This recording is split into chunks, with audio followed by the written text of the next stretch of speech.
Mimi nashangaa.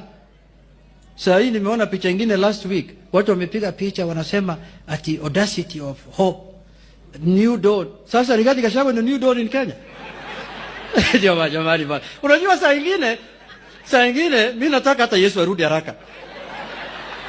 Sasa ati wanapiga picha ati audacity of hope, ati new dawn. Nikaangalia picha namna hii, naona Martha Karua, naona Rigathi Gachagua, naona Mukisa Kitui, naona inaitwa nani ile mwingine ile Chris Wamalwa, no Eugene Wamalwa. Naona watu tumetembea nao miaka mingi mpaka tukanyoroshwa tukalia pamoja ati new hope, new dawn. Unajua sasa tangu mzee Ojwanga kufe vitimbi sasa imeenda kwa wanasiasa. Sasa hii ni vitimbi sasa hii. Your Excellency, the country is more serious than those jokes. Very